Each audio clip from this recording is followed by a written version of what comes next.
बोलो जयकारा बोल मेरे श्री गुरु महाराज की जय।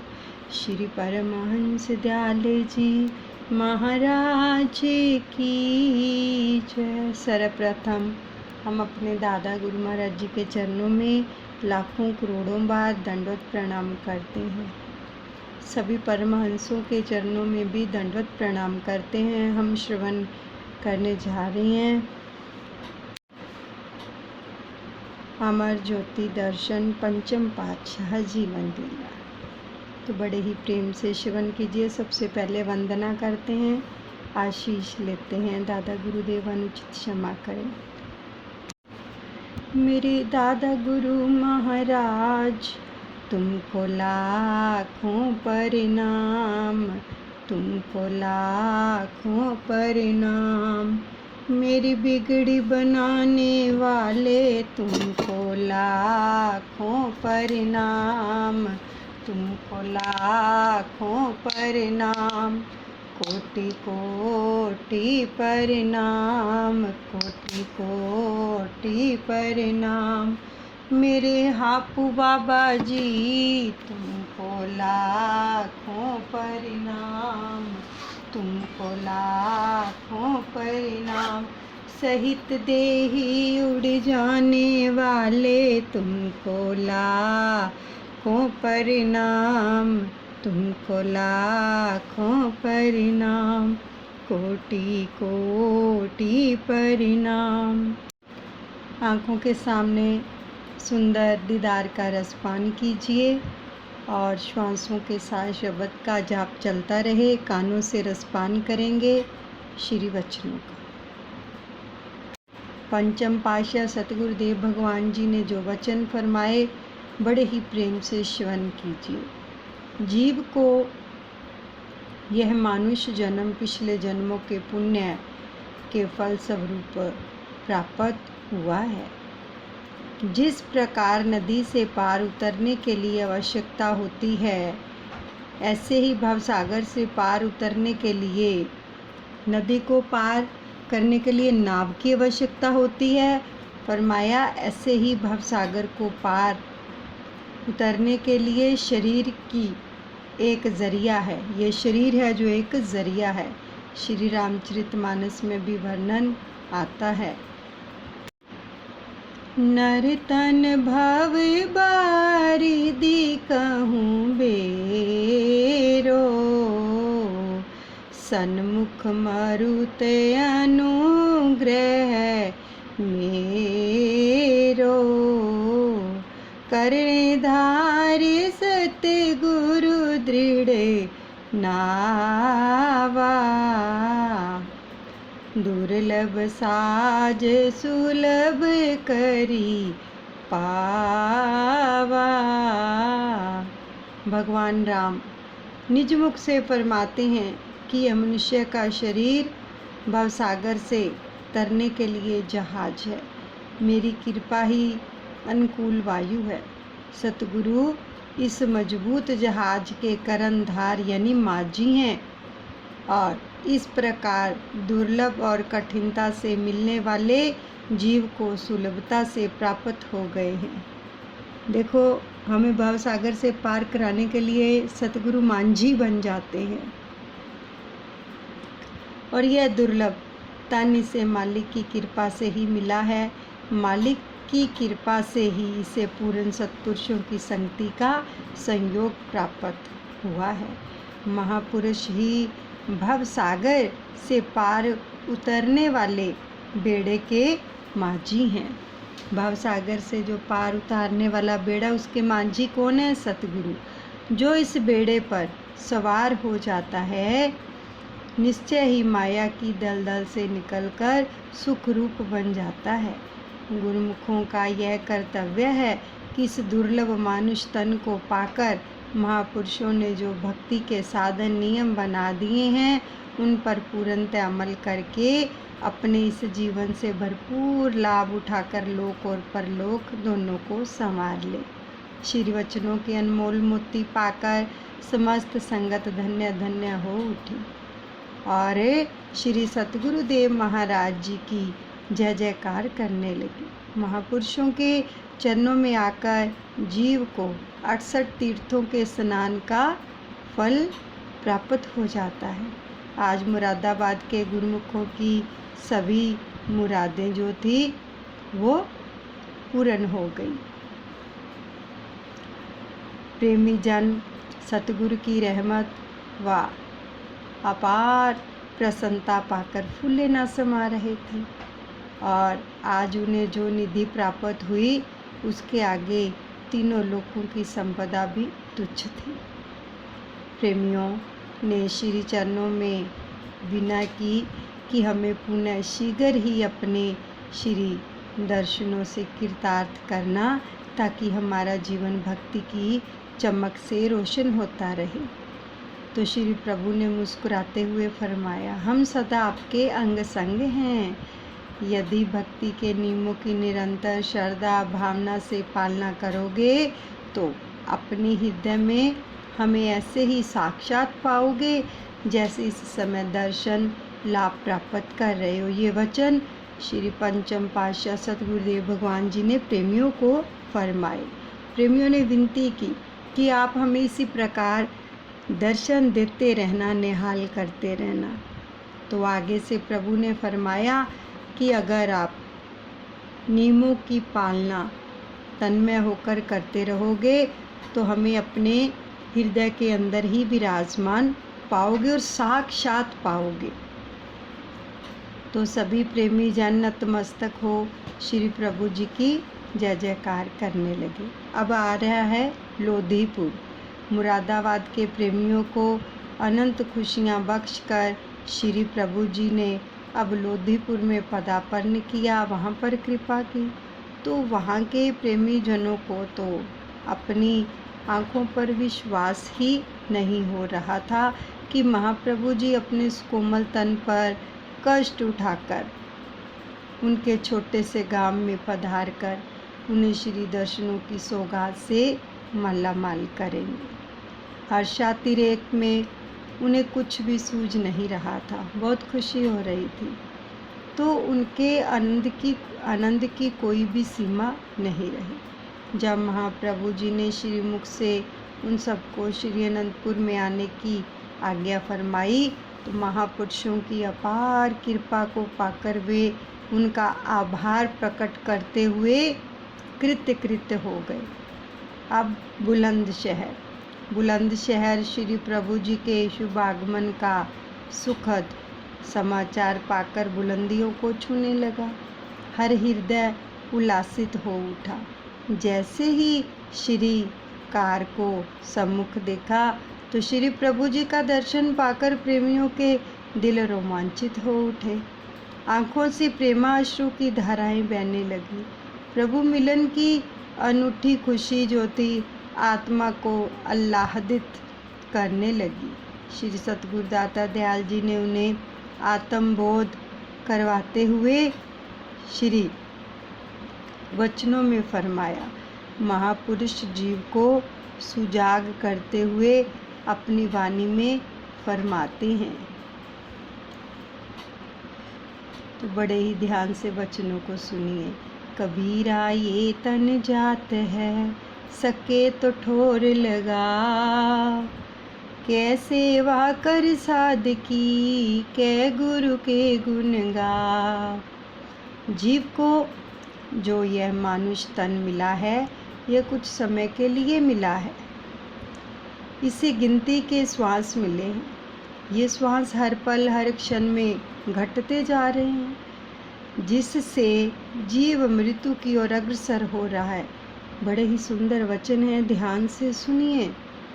और उम्र बीतती जा रही है, समय हाथ से निकला जा रहा है। महापुरुष जीव को सुजाग करते हैं कि इस अनमोल श्वासों की पूंजी में पूरा लाभ उठा ले। वह कैसे? पूर्ण संत सत्पुरुषों की सेवा करके और उनके गुणावाद गाकर अपने समय को सकारत कर लो। जीवन का सच्चा लाभ उठा लो। श्वास जा रहे हैं, मृत्यु नजदीक आ रही है, तो लाभ कमाने की सही युक्ति सत्संगति से ही मिलती है। सत्पुरुषों की संगति व उनकी चरण शरण में आने से ही जीव के भाग्य उदय होते हैं और उसे सच्चे नाम की दीक्षा मिलती है, जैसे हम सबको मिली हुई है सतगुरुदेव भगवान से। इस नाम की कमाई करना ही जीव का अपना काम है। खूब कमाई करो इसकी। प्रभु नाम को हृदय में बसाते हुए अपना लोक परलोक संवारना है। श्री वचनों की अमूल्य निधि को पाकर प्रेमी जन निहाल हो गए और सब एक दूसरे को बधाइयाँ देकर खुशियाँ व आनंद मनाने लगे। अगले दिन जन जन को भक्ति व परमार्थ की राह दिखलाने वाले श्री सतगुरुदेव महाराज जी ने खुर्जा शहर में कृपा फरमाई। खुर्जा शहर में अब खुर्जा में बाई विचार सागरानंद जी तथा बाई प्रेम कृष्णानंद जी सत्संग कार्य करती थी, तो उन्होंने श्री अनंतपुर में श्री चरणों में विनय की थी कि प्रभु खुर्जा में बने अपने छोटे से स्थान पर विराजमान होकर वहाँ के प्रेमियों को अपने पावन श्री दर्शनों से कृतार्थ करें। तो प्रभु आगमन की खुशखबरी से खुर्जावासी जो थे गुरुमुखों की अंतरात्मा में उल्लास भर दिया। आज उन्हें अपने इष्ट देव भगवान के पावन श्री दर्शनों का सौभाग्य जो मिलने वाला था। जैसे ही उधर श्री कार का मधुर हॉर्न हुआ तो इधर श्री प्रभु जी के स्वागत हेतु शहनाइयों के स्वर गूंजने लगे। जयकारों के नाद से गुरुमुखों के हृदय असीम खुशी से तरंगित हो उठे। भगत जन भक्ति भाव से परिपूर्ण भजन गाकर श्री सतगुरुदेव महाराज जी का अभिनंदन करने लगे। संगत अधिक होने के कारण सबको एक बहुत बड़े पंडाल में श्री दर्शनों का सुअवसर मिला। तो वहाँ पर श्री वचन हुए खुर्जा में, बड़े ध्यान से सुनिए। 184 जून में मानुष देह परधान, रामा मानुष देह परधान, बिना भजन भगवान के चली अकारथ जान। बोल मेरे गुरु महाराज की जय, मेरे दादा गुरुदेव की जय। 184 योनियों में मनुष्य देह ही जो है उसी को ही प्राथमिकता दी गई है, तो इसे सबसे उत्तम बताया गया है। इसकी सर्वश्रेष्ठता इसलिए है ताकि ये इसको पाकर सर्वश्रेष्ठ काम करे। मालिक के यह दुर्लभ देही विशेष काम के लिए मालिक ने इसको प्रदान किया, इस देही को। तो वह क्या काम है? मालिक का भजन सुमिरन करना और हर पल कमाई करना नाम की।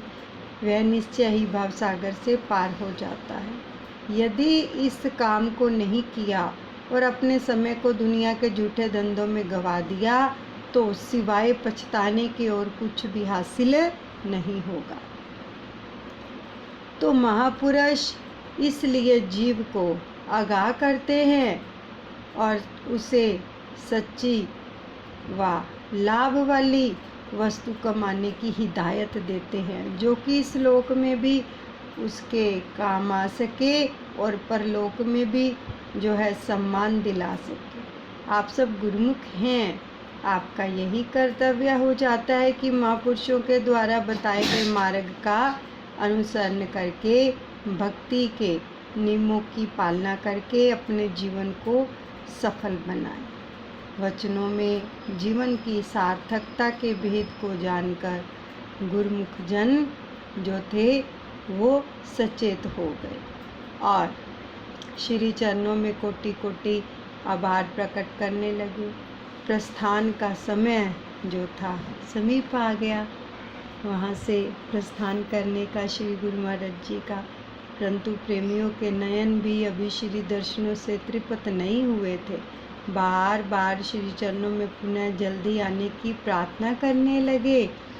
आप सबको आशीर्वाद प्रदान करने जो थे आशीर्वाद प्रदान किया और आशीर्वाद प्रदान कर अलीगढ़ की ओर रवाना हुए। अब अलीगढ़ में सायंकाल के समय महाप्रभु जी ने अलीगढ़ की धरती पर चरण स्पर्श किए और आप प्रातः हर वर्ष यहाँ कृपा फरमाते थे, हर साल यानी हर वर्ष कृपा फरमाते थे। परंतु इस बार जो था काफ़ी समय के पश्चात जब प्रेमियों को श्री दर्शनों की झलक हुई तो उनके आनंद का जो था पारावार ना रहा। ऐसा लगा कि मानो जन्मों की कोई किस्मत जो है सोई हुई किस्मत आज जाग गई हो। उधर इंद्र देवता ने भी श्री प्रभु का आगमन हुआ जान अति प्रसन्न हो आसमान से घनघोर वर्षा की झड़ी लगा दी। जिस दिन प्रभु का आगमन हुआ है तो बारिश भी बहुत हुई। इंद्रदेव खुश हुए। महाप्रभु जी ने रात्रि के समय भगत चूनीलाल केवल कृष्ण जी के घर में विश्राम किया। कितने भाग्यशाली सौभाग्यशाली हैं वे गुरुमुख जिनके घर में महाप्रभु जी ने चरण डाले और विश्राम किया। प्रातः होते ही वहाँ से आश्रम में पधारे।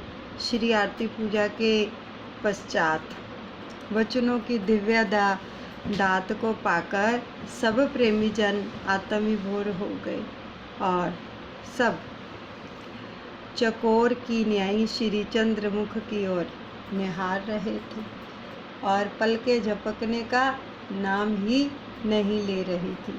सामने दर्शन हो रहे हों तो मन नहीं करता ना पलक भी झपके, एक टक ही देखते रहें, क्योंकि पलक जब झपकते हैं जब पलक हम झपकते हैं तो दर्शन जाते हैं। जैसे पलक नीचे करो तो पर्दा आ गया ना आँख के सामने, तो क्या है कि सामने प्रभु विराजमान हो तो पलक झपकने का भी दिल नहीं करता। सबकी यही अभिलाषा थी कि जो दुर्लभ अमूल्य घड़ियाँ प्राप्त हो रही हैं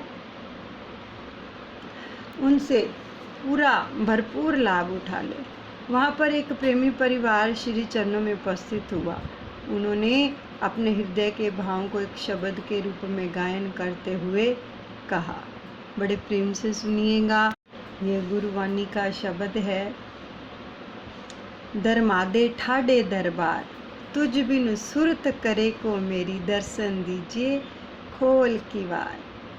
तुम धन धनी उदार त्यागी शत्रुवन सुनहत सुजस तुम्हार।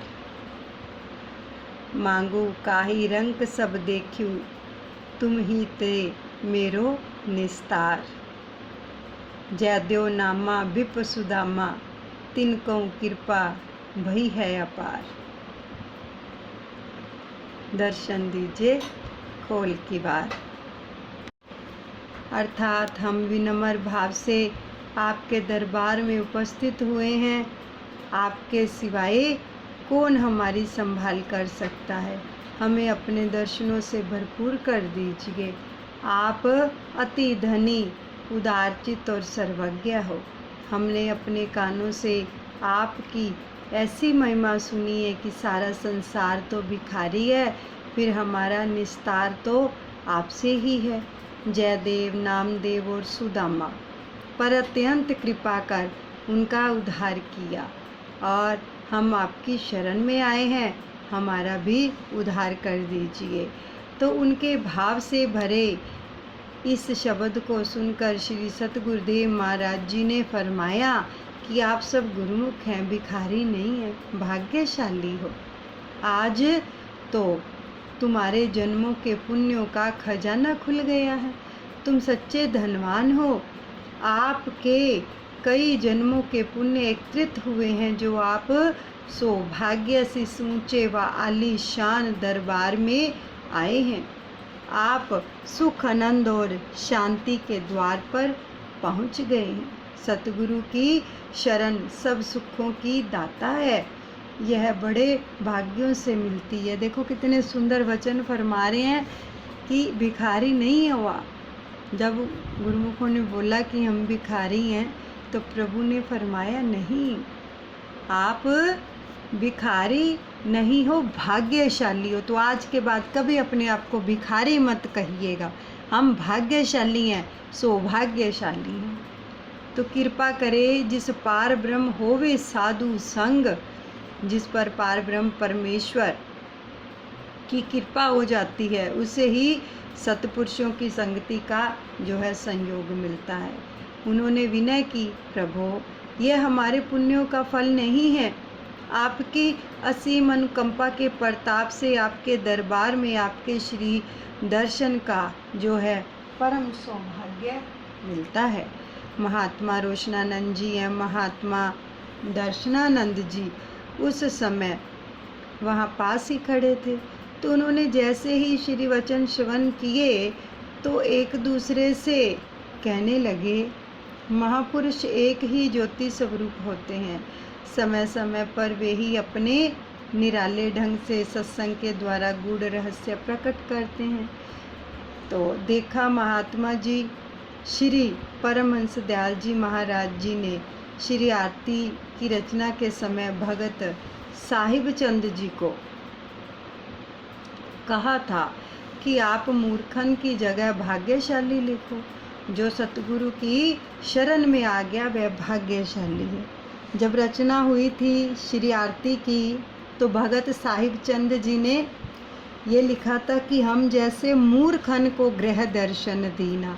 तो श्री परमहंस दयाल दादा गुरु महाराज जी ने इस शब्द को कटवा दिया था और फरमाया था कि मूर्खन की जगह क्या लिखो, भाग्यशाली लिखो। जिसको सतगुरु की शरण मिल जाती है वो भाग्यशाली बन जाते हैं। तो ऐसे ही आप सतगुरुदेव भगवान जी ने भी फरमाया ना कि आप भिखारी नहीं हो, भाग्यशाली हो। तो आज श्री गुरु महाराज जी ने भी अपने वचनों में कितना गूढ़ भेद बतलाया कि जो श्री दरबार में आया, श्री दर्शन और सत्संग व महापुरुषों की समीपता में आ गया, उसने सुख आनंद और भक्ति के खजाने को पा लिया, उसके दुख संकट सब जो हैं वो दूर हो गए। यही अटल सत्य है। तो इस प्रकार उत्तर प्रदेश की यात्रा संपूर्ण कर और भक्ति का नाम के जो थे सच्चे धन से सबकी झोलियां भरकर आप प्रेम बाग आगरा में है, आगरा व अन्य स्थानों पर दर्शन देते हुए श्री व्यास पूजा के पर श्री अनंतपुर पधारे। दिन प्रतिदिन संगतें श्री दर्शनों को आने लगी। श्री सतगुरु दाता दयाल जी सबको भक्ति की दात प्रदान कर निहाल करने लगे। तो महापुरुष समय समय पर प्रेमी गुरुमुखों को अपने वचनों के द्वारा ऐसे गूढ़ रहस्यों का वर्णन करते हैं जिनमें भक्ति का सार तत्व समाया होता है, सेवकों का हित भरा होता है। यदि गुरुमुख जन सत्पुरुषों के एक एक वचन का गहराई से अवलोकन और मनन करें एक एक वचन का, तो उन्हें भक्ति की मुक्तामनियाँ संजोने से अधिक परिश्रम नहीं करना पड़ेगा। अगर वचनों को मानते जाएं, उन पर अमल करते जाएं, मनन करते जाएं, सुनते तो हैं लेकिन मनन भी करना है, यानी उनको अमली जीवन में लाना है, तो ज़्यादा परिश्रम नहीं करना पड़ेगा।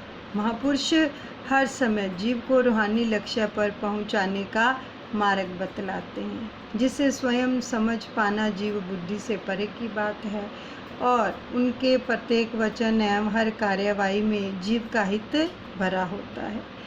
ऐसा ही एक बार वृत्तांत है कि सतगुरुदेव भगवान श्री प्रयागधाम में अपने कक्ष में विराजमान थे पंचम पातशाह। तो पास में कुछ सेवक हाथ जोड़े सेवा में उपस्थित थे।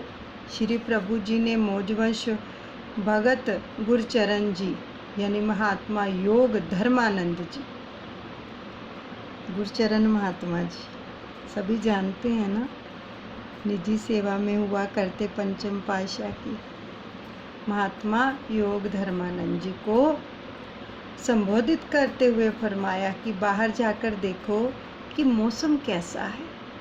तो श्री आज्ञा पाकर भगत जी तुरंत बाहर गए और लौटकर विनय की कि प्रभु मौसम साफ है। तो पुनः महाप्रभु जी ने फरमाया, मौसम साफ है या मन साफ है? भक्ति मार्ग पर अग्रसर होने के लिए मन की सफाई होना अति आवश्यक है। देखो कितने गूढ़ रहस्य बतलाते हैं महाप्रभु हम जीवों को भक्ति पथ पर अग्रसर करने के लिए। अगर मन साफ है तो ही हम भक्ति पथ पर अग्रसर हो पाएंगे। फरमा रहे हैं कि मन की सफाई होना अति आवश्यक है। लगे तो हुए हैं भक्ति मार्ग पर, लेकिन क्या हमारा मन साफ है?